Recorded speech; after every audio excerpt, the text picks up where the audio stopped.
In this document, we will present you with an overview of the economic problems in urbanization. First, we will tell you the story of the Peruvian Cerro, and then we will explain how this topic is covered in economic research through Marx, Stoker, and Surrey's article on slums. Problem and why it's an economic problem. In 1950, Lima has around 1 million inhabitants. Today is around 10. Every day, people from all around Peru come to its capital, Lima, looking for opportunities.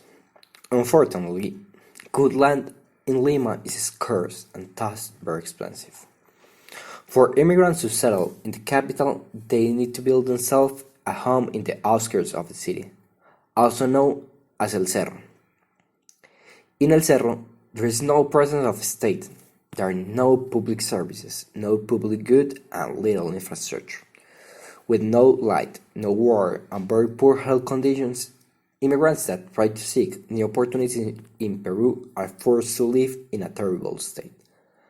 As more and more people come to Lima, it gets more difficult for the government to help.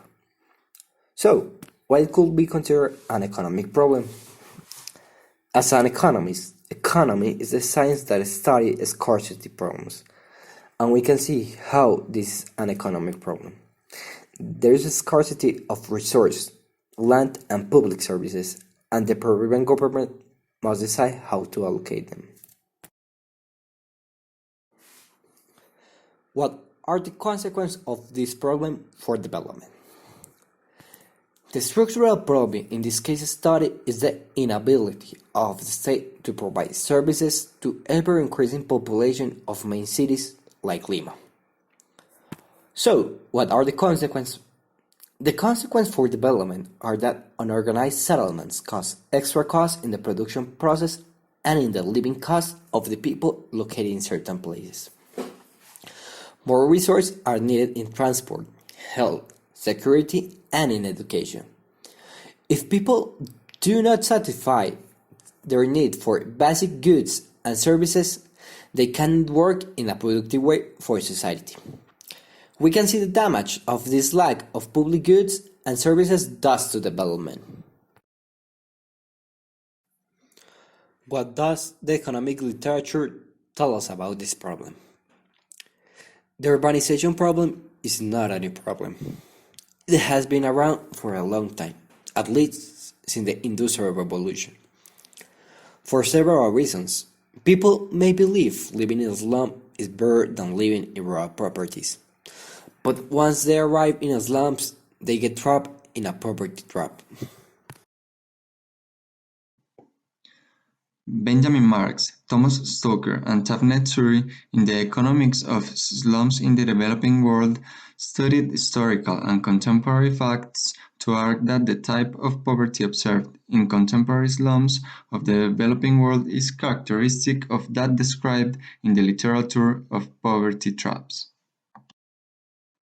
Are slums a transitory phenomenon characteristic of fast-growing economies? The authors asked themselves what factors prevented slum dwellers from seizing economic opportunities offered by geographic proximity to the city. Also, they seek to respond if the standards of living of slum dwellers are improving over time, both within slums and across generations. Finally, they discuss why standard policies have often failed to mitigate the expansion of slums in the developing world.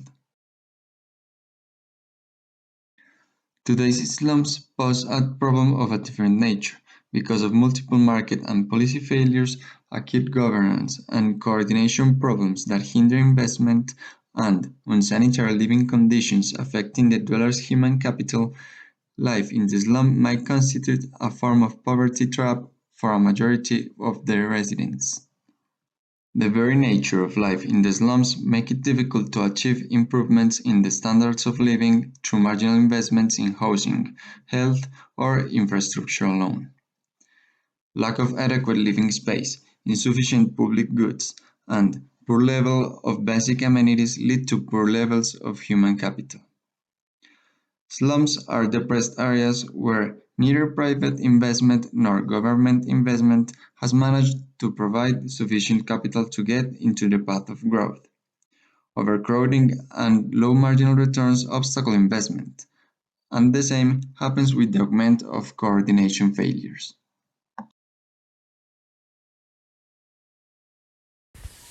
To check their hypotheses, the authors use different surveys from slums in Africa, Asia, and Latin America. They used information such as how many rooms there were in each household, how many people lived in it, and what kind of basic goods they owned, to check whether slums had the characteristics of poverty traps.